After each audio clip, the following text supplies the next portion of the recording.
The boy splashed helplessly in the waves, his cries swallowed by the riptide.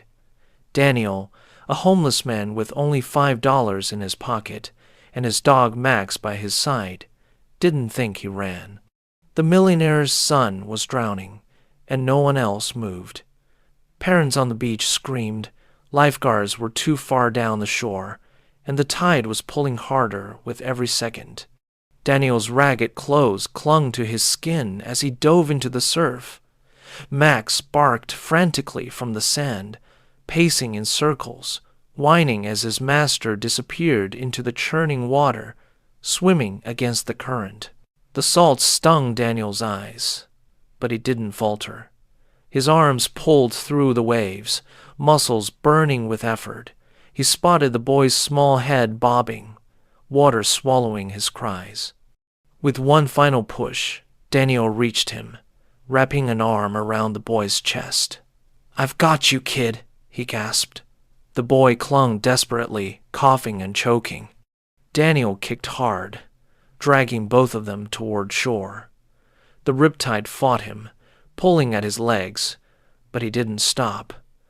Every stroke was survival, every breath a battle. Finally, the waves pushed them forward, closer to safety, where Max barked louder than ever. On the sand, a woman screamed the boy's name. Her designer dress clung to her frame as she rushed forward, barefoot, her eyes wide with terror. This was Claire Thompson, CEO of a billion-dollar company. Though no one would recognize her now, in that moment of fear she was only a mother. Daniel staggered through the surf, dragging the boy into her arms. She fell to her knees, clutching him tightly as he coughed seawater and sobbed against her chest. Daniel collapsed beside them, chest heaving, lungs burning. Max bounded over, licking Daniel's face, tail wagging furiously, as if celebrating his master's triumph. Claire looked up at Daniel, her eyes wet, her voice shaking. "You saved him." Daniel shook his head, still panting. "The tide almost took him. I just couldn't watch." For a long moment, silence hung between them, broken only by the boy's sobs and the crash of waves. People gathered, whispering, their eyes flicking between the millionaire's elegant form and the ragged stranger at her side. Daniel's clothes dripped seawater, his beard tangled, his eyes weary but steady.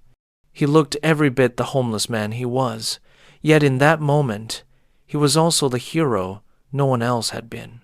Claire reached out, touching Daniel's arm. "What's your name?" she asked softly. Daniel hesitated. "Daniel Miller. This is Max." The dog barked once, sitting proudly at his side. The boy, still trembling, peeked at the scruffy mutt and managed a faint smile through his tears. "He's funny," the boy whispered, his voice hoarse. Claire clutched him tighter, whispering, "You're safe now, darling." Daniel stood slowly, brushing sand from his soaked clothes. He didn't want attention. Heroes got noticed, and noticed men didn't last long on the streets. But as he turned to leave, Claire's voice stopped him. "Wait, please."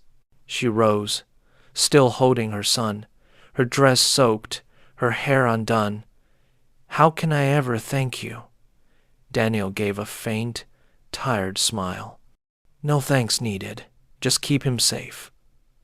Max wagged his tail, brushing against Claire's legs, as if to comfort her too.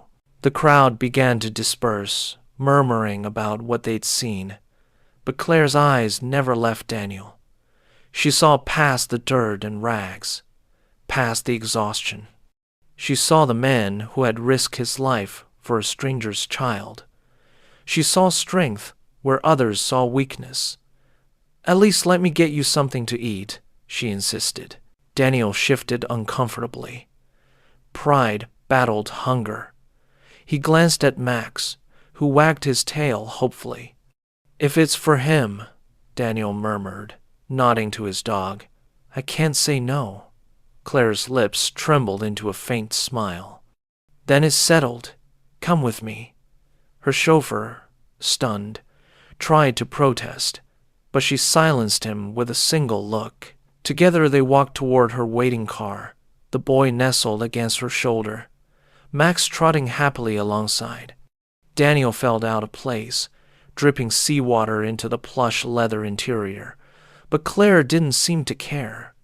For the first time in years, someone saw him. The car carried them through the city, past glittering towers that once might have been Daniel's world before life unraveled.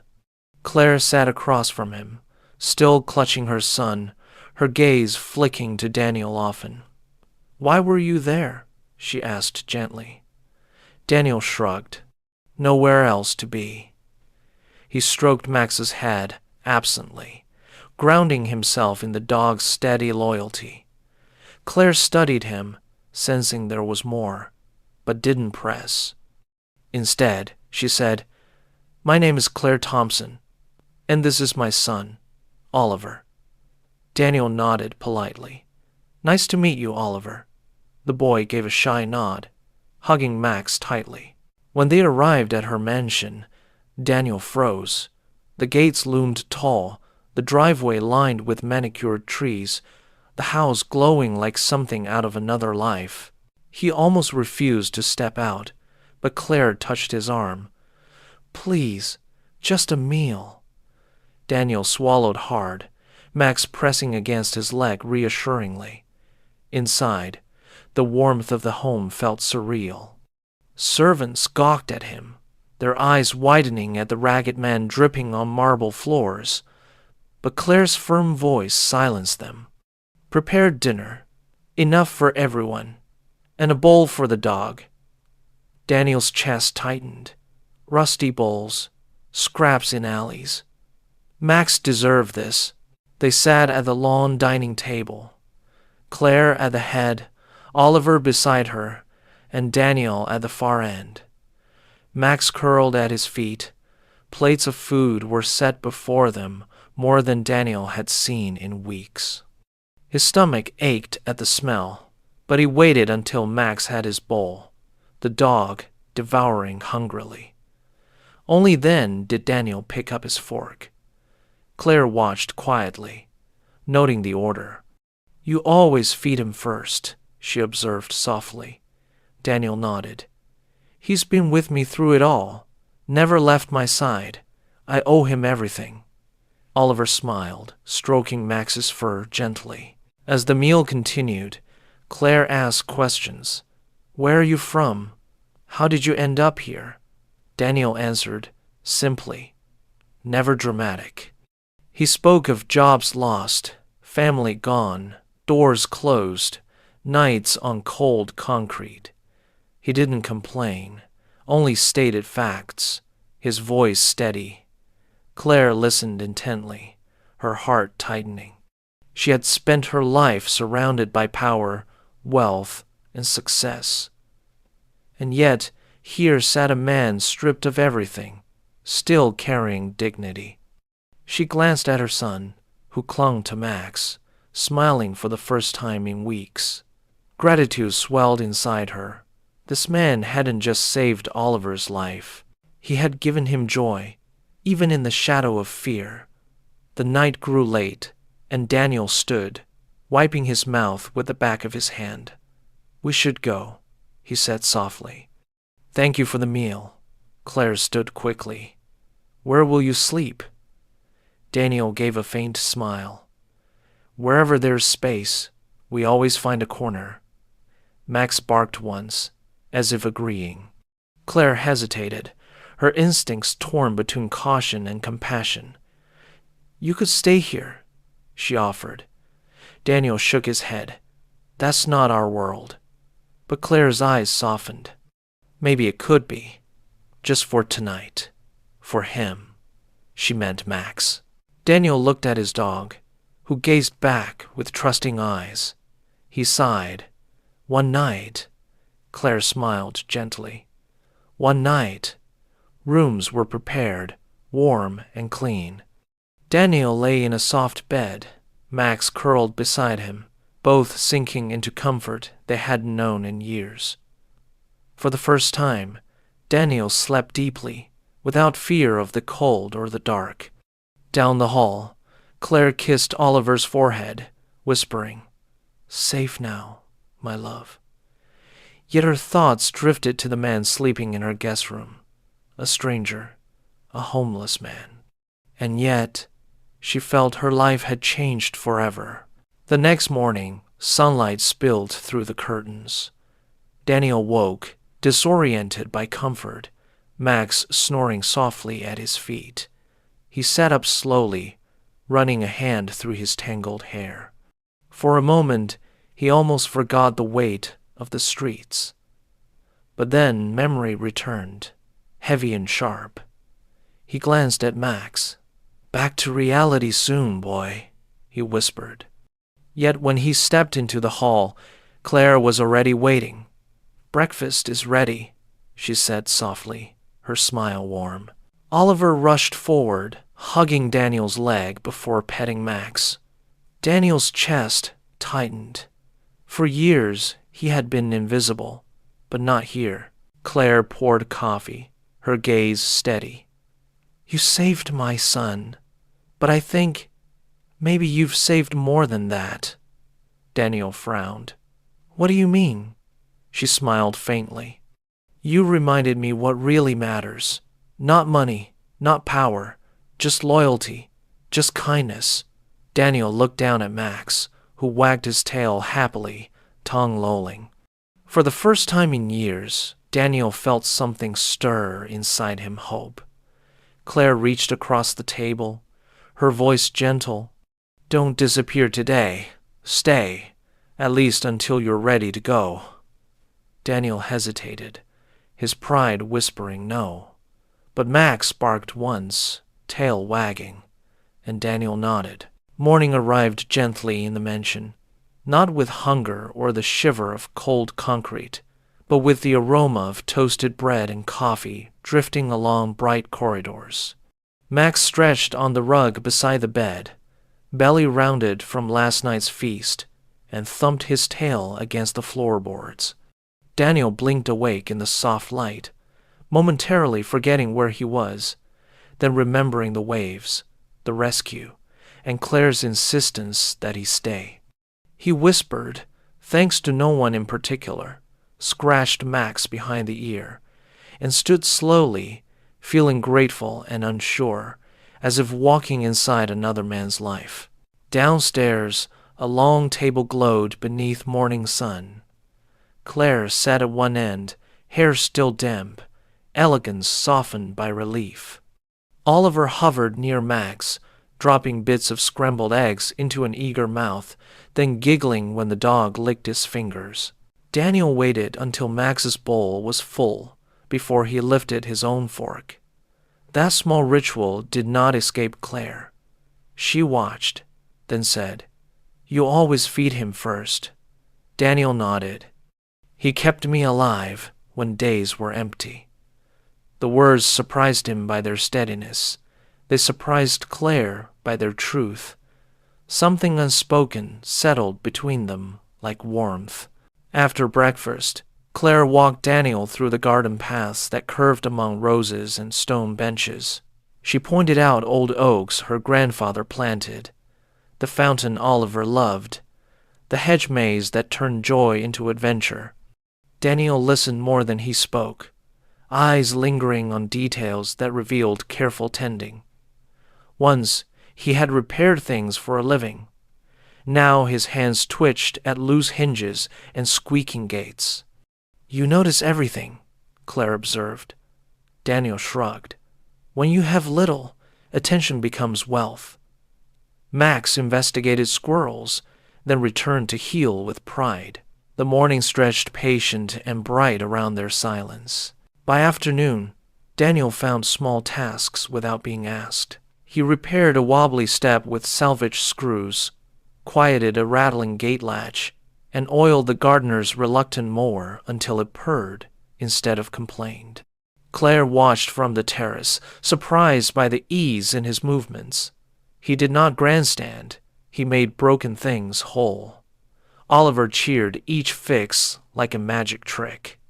Max trotted behind, carrying a dropped glove as though it were a medal. When the sun lowered, Claire brought lemonade and thanked Daniel. He answered with a nod, unsure how to hold gratitude that expected nothing back.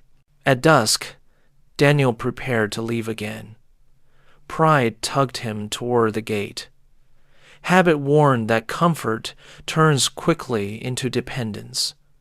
He packed his small bundle and whistled for Max. Before he reached the steps, Claire met him in the hallway. Her voice was careful. "You saved Oliver. Stay until you wish to go, not until fear orders you."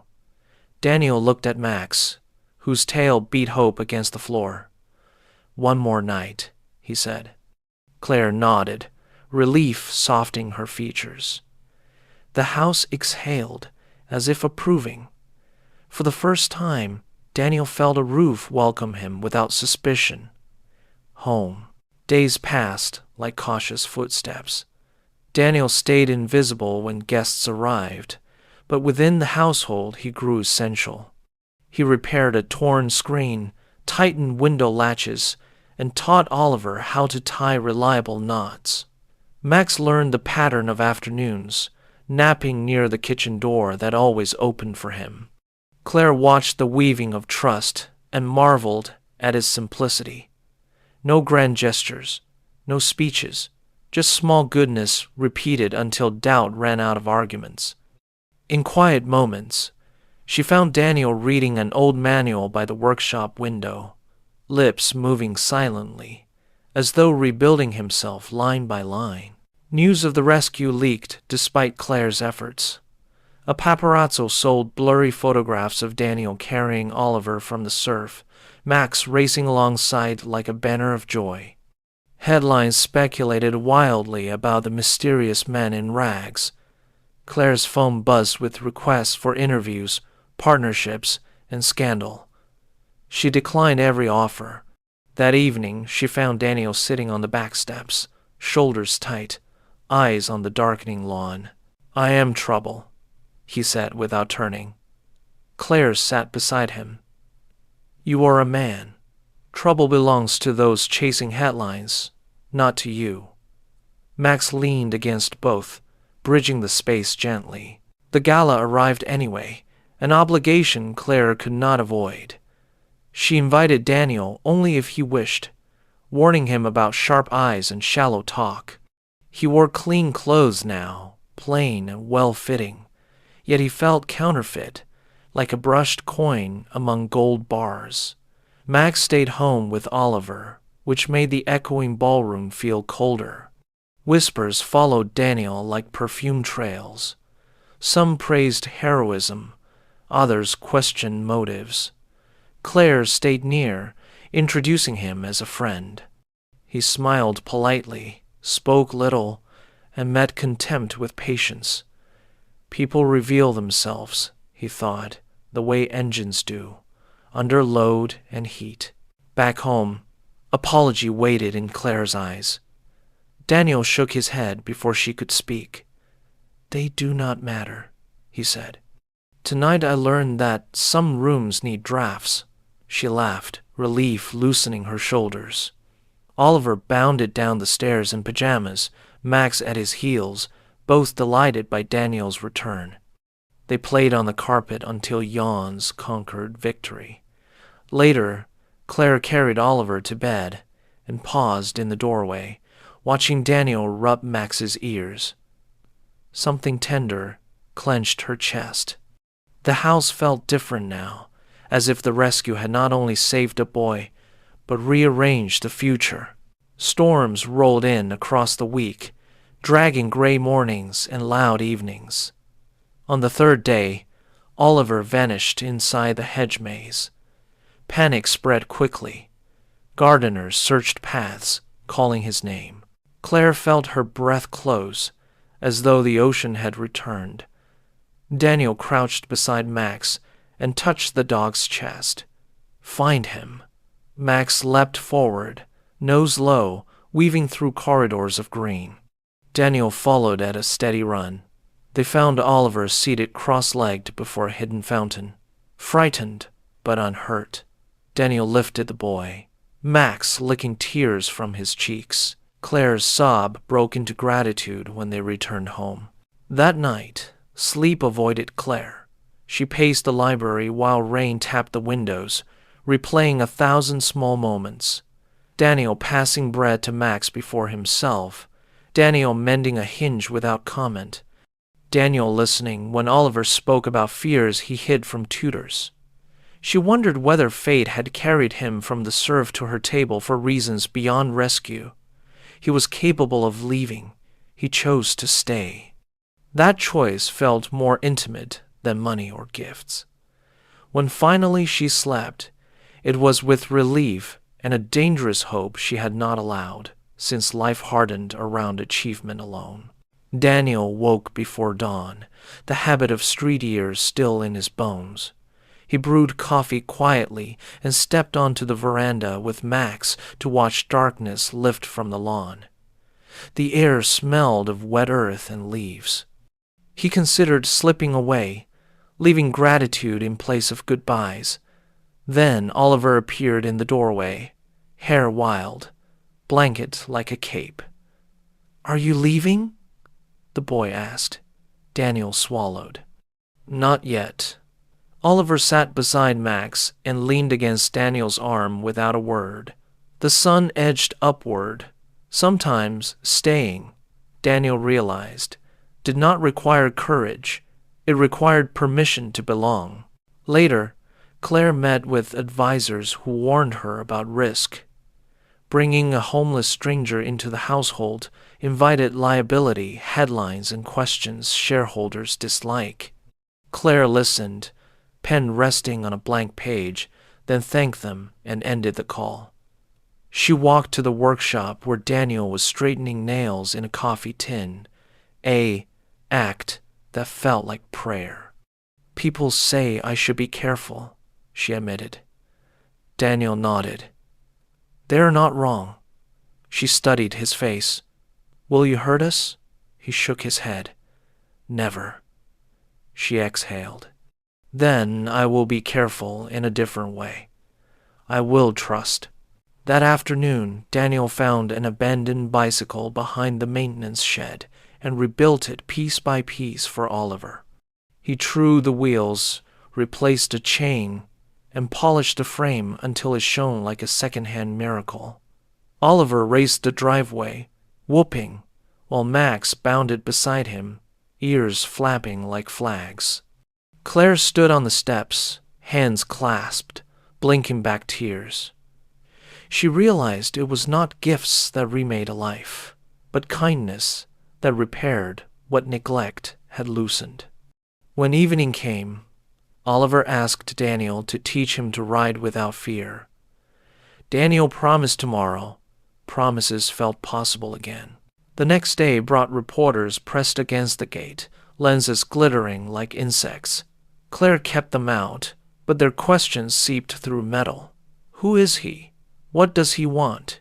Is he dangerous? Daniel heard the noise and felt the old instinct to vanish. Max whined, sensing turbulence. Claire met Daniel in the foyer, her expression steady. "You choose," she said. "We can send a statement or send silence." Daniel considered. The streets had taught him that silence protects, but this house had taught him that truth shelters stronger. "Say this," he answered. "He is our friend. He saved us." The statement landed like rain after heat. Some scoffed, many softened. Staff who had been wary began leaving bowls of water for Max and fresh racks near Daniel's workspace.